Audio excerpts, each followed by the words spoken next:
Our realtor gave Amber's name to us, and we ended up interviewing about, was it 3 or 4 different times? 5 total.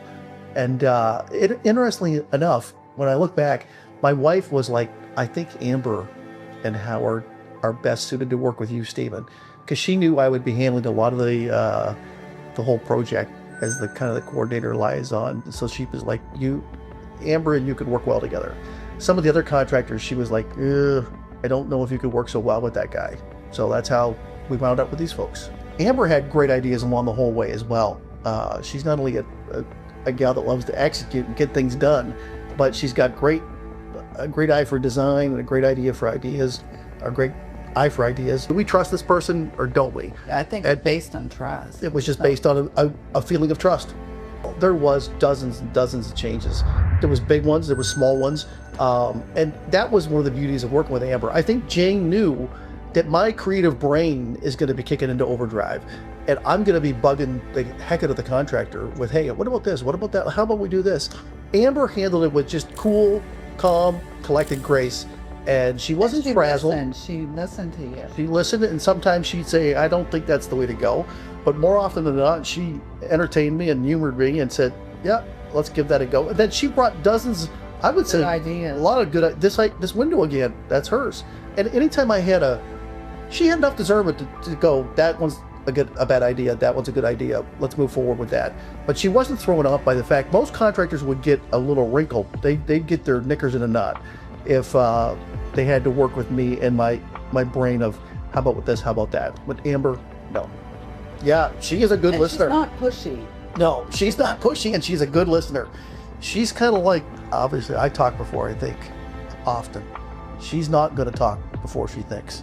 And that's why we're a great team. I think we were 1 + 1 = 3.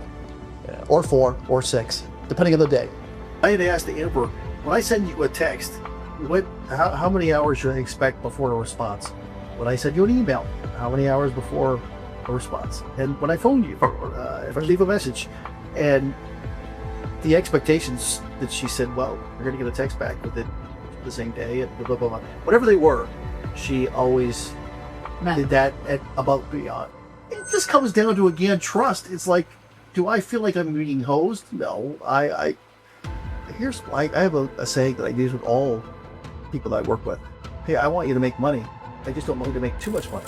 And I didn't get the vibe that she was out to be a shark. She's not a predator.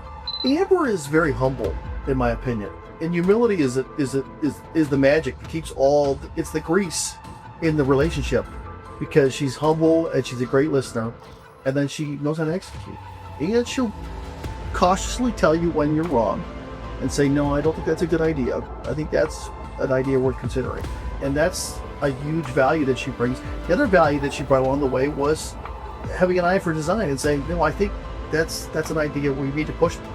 She would come up with original ideas and push for them, but not too pushy, just push enough. It was nice, but not too pushy. I try to figure out like how people live and what they want and what's important to them before I, like sometimes I'll see something and man, that's what I would do, but I'm trying to figure out that first before I'm like, and if they especially can't figure out what they want, then I'll come and say, here's what I would do. Yes.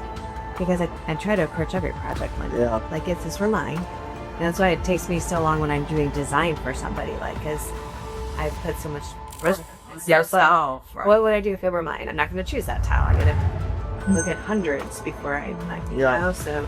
But you're wise that the first thing you do is try to live like that person and see things from their perspective. And if they can't make the call, it's like, well, if it were mine, this is what I would do.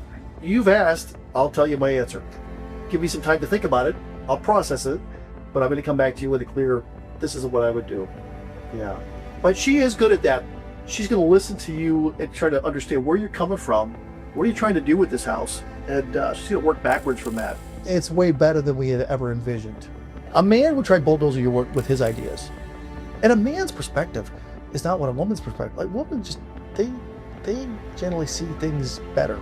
No, I love working with Amber, and I would work with Amber again in a heartbeat, no problem. In fact, I recommended several people to work with Amber. Yeah, that's her mojo. It fills up her tank to execute. Let's get things done. Yeah. She likes to go home at night and be like, check. She loves that list. Yeah. Check it off. And she's not going to go to bed until she's got her emails answered and buttoned down and things are, yeah, that's Amber.